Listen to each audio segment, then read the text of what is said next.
When it comes to cybersecurity scandals, as tough as Congress is on private companies like Equifax and Facebook, you might be surprised to learn that they've been quietly dealing with a scandal of their own. Some claim it's the most important investigation you've never heard of in Washington, D.C. It involves the FBI, an inspector general, 42 members of Congress, and 5 Pakistani-American IT workers. It's been really frustrating because this really has the makings of one of the all-time congressional scandals. We spoke to 3 Republicans who are demanding answers about the alleged cyber threat. 5 Pakistani-American workers with unfettered access to everything from constituent email to private documents and work calendars for dozens of Democrats in Congress. Congressman Ron DeSantis and Louis Gohmert were lawyers in the military. Scott Perry is an Army National Guard Brigadier General. They see both legal and national security implications. You have these Pakistanis doing this IT work. They were taking a lot of data off the network that was not authorized. They're making trips back and forth to Pakistan. So this whole thing from top to bottom just absolutely stinks. And it seems like from the leadership perspective, there has not been a lot of zealousness to really put all this information out there and hold anyone accountable. The allegations originated with House of Representatives Inspector General Terry Grafenstein, the first female IG appointed under Democrat Nancy Pelosi. A globally recognized cybersecurity expert, Grafenstein is seen here in a career advice video. My position at the House as the Inspector General is a very behind-the-scenes type of one. In July 2016, during an equipment theft probe, Grafenstein discovered something she felt was more serious: numerous violations of House security policies allegedly committed by 5 system administrators. Imran Awan, the eldest of 3 brothers in the group, Imran's wife, and a friend. Together, they handled IT for at least 42 Democrats in Congress, as well as the group representing all House Democrats, the Democratic Caucus. Under strict House rules, IT workers are only allowed to access computers of those who employ them. But the Inspector General reported the Awans routinely logged on with names and passwords of members of Congress they didn't work for. Ones who didn't work for the Democratic Caucus logged into the Democratic Caucus server more than 5,000 times, often remotely. The excessive logins were considered an indication that the server is being used for nefarious purposes and individuals could be reading or removing information. One investigative source says that access put members of Congress at high risk of blackmail. It could be anything from a constituent's data to members of Congress's data. Could be information that would be helpful to people that want to do America harm. We don't have the accounting on that. They could have privileged information about members that could be used against members. Many of the members, the Democrat members, were members of the Foreign Affairs Committee and the Intelligence Committee, and what might be on what might be in their computers. Not just email, might be documents.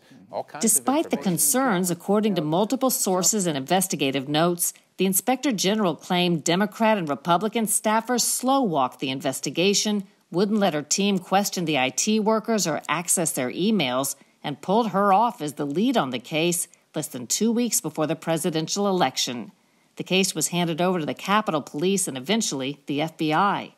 So it almost looked like they took it away from her because, of course, the Democrats didn't want how bad this problem was coming to light, and apparently Republican leaders didn't want this coming out because if there's a really big scandal on your watch, this is what I feel. There's a big scandal on your watch, it doesn't matter what party you're part of, it looks bad. So let's just tamp this all down.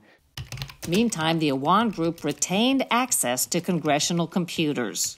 On the Oversight Committee, I and some others wanted to really delve into this, particularly get all the national security implications and do oversight over that. We were not permitted to do that by the leadership. By your leadership? That's correct. The whole scandal was largely kept quiet, even from members of Congress, until days after President Trump's inauguration in January 2017. Every 4 years, we gather on these steps.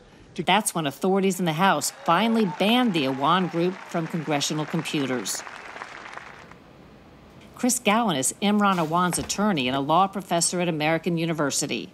He He says Imran and his wife became U.S. citizens through the immigration lottery, achieving success through hard work. What you keep seeing in all of these stories is sort of hypotheticals where they say, well, why, it can't be that he's from Pakistan and had logins. That must mean he's working for Al-Qaeda or something. This is nonsensical. The real problem, Gowan says, is Congress's inefficient and decentralized IT system. So there's never been an accusation that he or anybody in this group did anything to put the nation at risk or to break a rule in Congress or anything like that. Is it accurate to say you think that some of this stuff that was flagged as suspicious is actually just how things work on the House? Is that what you think? Yeah, absolutely. One of them was that some in this group had logged into the Democratic caucus computer, for example, thousands of times when they weren't employed by the caucus, which is against the rules.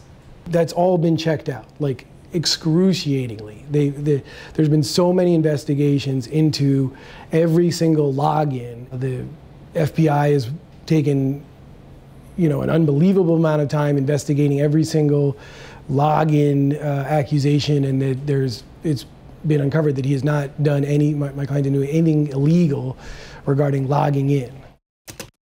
It turns out there are other allegations swirling around the Awans. Last July, the FBI arrested Imran at Dulles Airport trying to leave the country and charged him and his wife with bank fraud. They've pled not guilty.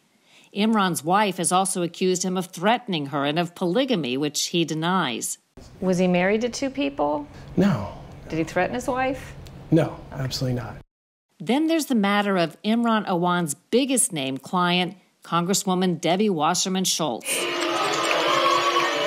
right, everybody now, settle down. The same time the cyber investigation was gearing up, Wasserman Schultz had just been forced out as head of the Democratic National Committee.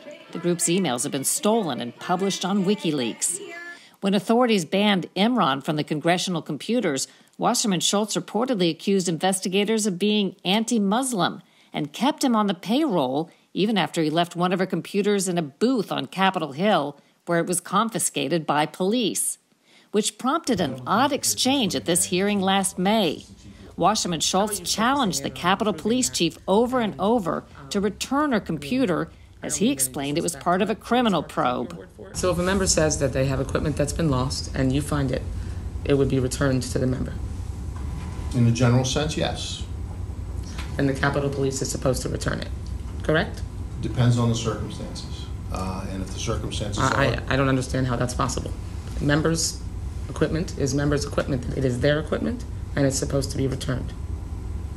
Well, I think there's extenuating circumstances in this case.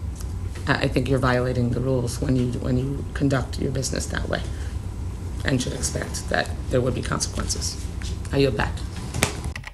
2 years into this strange case, the FBI continues work.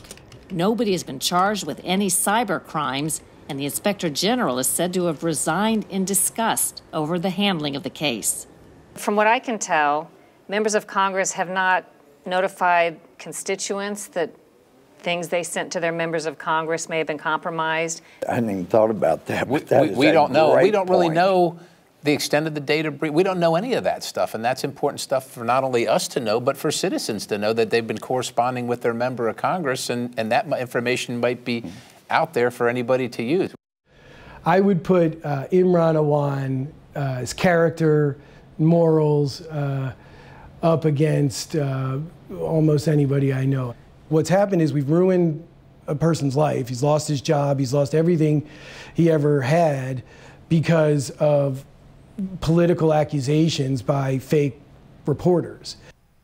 A lawyer for Abd Omar Awan told us the brothers have become scapegoats in a case of shocking lack of IT and hardware security on Capitol Hill. The list of those we contacted who didn't want to speak with us is long and includes House Democrat and Republican leaders, former Inspector General Grafenstein, and Congresswoman Wasserman Schultz, who finally did terminate Imran's employment after his arrest.